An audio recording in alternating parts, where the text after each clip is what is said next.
Nii, jätkan oma jalutuskäiku Toomemäel.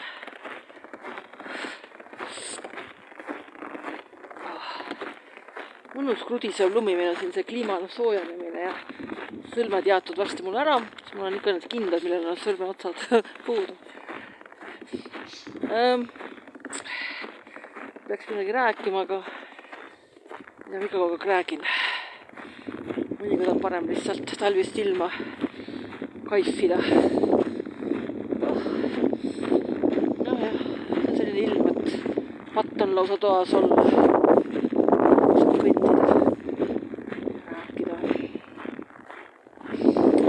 Jah, et ma olen nagu selle Tartust nagu tüdinenud, aga praegu on küll väga kena jalutada. Inimesed tulevad selja tagant varsti. Aga noh, ei ole enam nagu väga minu linn, nagu öeldakse. Jaaku minuga, Jaaku üldse. Selles mõttes ma ei ole kurb, et ma nagu niikuinii kuskil ei käi ja midagi ei tee, vahet ei ole, et ei haaku nagu väga.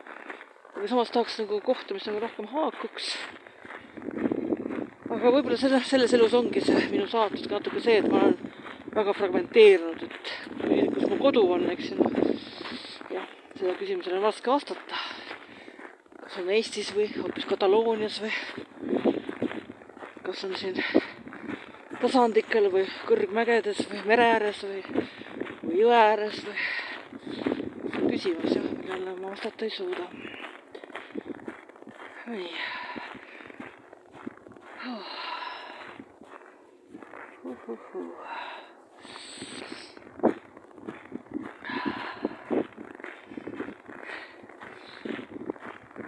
Aga kas ma vahetaksin oma olukorra millegi muu vastu? See on küsimus, et näiteks kas ma vahetaksin selle vastu, et mul oleks nagu päris kodu ja ühes kindlas kohas nagu praeguse hetkeni ajas. Vastus on eitav, ei vahetaks, nii et isegi kui ma tundun, ma virisen, siis tegelikult ma ei virise, ma lihtsalt nendin fakte. Sõrmed hakkavadki tunnetust kaotama, sest soe siin just ei ole.